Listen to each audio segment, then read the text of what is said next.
Bienvenue dans cette vidéo.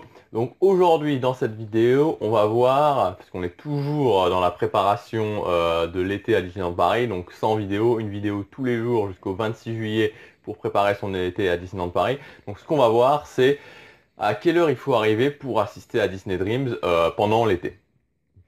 Alors juste avant, comme d'habitude, vous pouvez, en cliquant sur le lien qui apparaît au-dessus et sur l'image qui apparaît ici, normalement, quelque part par ici, voilà, c'est la nouveauté, c'est la nouveauté du moment, vous pouvez accéder à 5 vidéos privées qui ne sont pas sur YouTube, où je vous donne vraiment les meilleurs conseils pour économiser de l'argent et gagner du temps à Disneyland Paris. Donc alors, quand est-ce qu'il faut arriver pour Disney Dreams? Donc juste rapidement, j'avais fait déjà 2-3 vidéos, là, enfin 2 vidéos là-dessus, mais pour ceux qui n'auraient pas forcément vu, un rapide résumé. Disney Dream, c'est le spectacle qui a lieu tous les soirs à la fermeture du parc Disneyland, qui est projeté sur le château de la Belle au Bois dormant, avec en plus des effets de lumière, feux d'artifice, etc. C'est vraiment génial. Donc c'est vraiment, voilà, c'est obligatoire de le voir. Et idéalement, il faut le voir plusieurs soirs. Enfin, c'est vraiment magique. Moi, je l'ai vu environ 25 fois. Et après l'avoir vu 25 fois, très honnêtement, je suis toujours, c'est juste waouh, quoi. Franchement, c'est juste énorme. Alors, donc, à partir de début juin, je crois même juste avant, enfin à partir de début juin, le parc va fermer à 23 heures. Donc il ferme à 23 heures parce que la saison de l'été commence. En plus, il faut savoir que Disney Dream, c'est un spectacle qui joue la nuit, donc fatalement, vu que voilà, les jours rallongent de plus en plus, il y a bien un moment donné où il faut le mettre aussi tard pour pouvoir le jouer la nuit et que ce soit, voilà, que si on jouait le jour, je pense que ça donnerait pas du tout la même chose. Donc voilà, donc 23 heures devant le château. Alors, ça c'est pour l'horaire. Donc qu'est-ce qui se passe en fait? Le problème c'est que voilà, la plupart des gens, enfin j'ai remarqué ça déjà l'été dernier, j'ai remarqué ça aussi pendant Halloween l'année dernière, à Noël, enfin voilà, les gens arrivent de plus en plus tôt. Alors ça fait qu'on a, enfin voilà, on arrive à- voilà, les gens arrivent de plus en plus tôt et on se retrouve finalement à des gens qui arrivent jusqu'à 2 heures à l'avance pour voir le spectacle Disney Dreams. Et c'est un petit peu la folie parce que voilà, les gens commencent à camper devant le château 2 heures à l'avance. Euh, donc maintenant, voilà, quel est l'horaire idéal pour arriver? En fait, le truc c'est que si vous vous placez comme tout le monde, il va falloir arriver, je veux dire l'été, pour essayer de voir un petit peu quelque chose. Je pense que bon, ça dépend évidemment des jours, il va falloir arriver plus ou moins 1 heure, grand minimum 45 minutes avant, et encore si c'est vraiment un grand minimum, voire 1 heure et quart avant.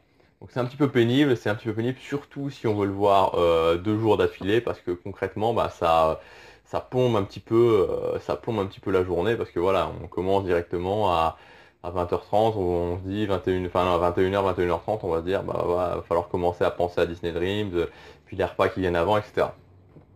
Donc en fait, le seul truc sur lequel, enfin voilà, moi ce que j'ai trouvé et ce que je fais, le seul truc sur lequel on peut jouer, c'est les emplacements en fait.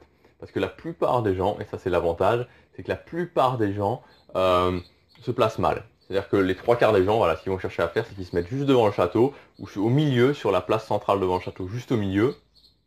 Et voilà, et au final, c'est des emplacements qui sont, enfin voilà, qui sont très demandés. Il y a beaucoup de gens qui sont là, et on voit pas forcément super bien. Après, il y a une deuxième tendance, c'est-à-dire que de plus en plus, il y a pas mal de gens qui disent, voilà, pour bien voir, il faut se mettre devant le Plaza Garden, à côté de la fontaine. Alors j'ai déjà essayé, franchement, c'est un petit peu incompréhensible, parce qu'il y a des arbres partout, il y a des lampadaires partout, donc très honnêtement, je vois mal comment on peut bien voir le spectacle de là.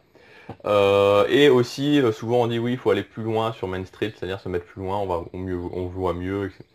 Voilà, moi j'ai aussi testé, très honnêtement, je suis pas du tout convaincu par cette méthode.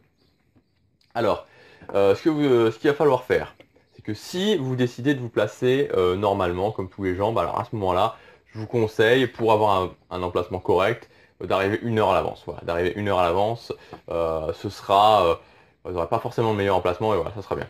Par contre, avec tout, enfin, j'ai fait pas mal de tests et j'ai trouvé 3 emplacements. Voilà, j'ai trouvé 3 emplacements qui sortent vraiment du lot.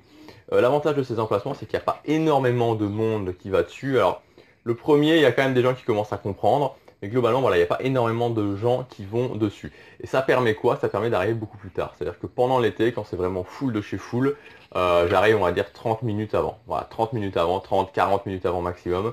Mais on va dire que 30 minutes avant, les emplacements sont encore libres et il y a vraiment moyen de bien se placer. Et ce qui est top, c'est qu'on voit vraiment super bien. Voilà. Donc, voilà, maintenant vous savez un petit peu ce qu'il faut faire pour Disney Dream. Si vous voulez que je vous explique, accéder à la vidéo, je vous explique tout pour les emplacements, vous cliquez sur le lien qui apparaît juste au-dessus ou sur l'image qui est juste à côté de moi, qui apparaît maintenant. Et voilà, donc dans cette vidéo, donc vous accéderez à 5 vidéos et dans l'une des vidéos, je vous explique comment bien se placer pour Disney Dreams pour éviter de faire des files énormes. Voilà, on se retrouve demain pour la prochaine vidéo. À demain.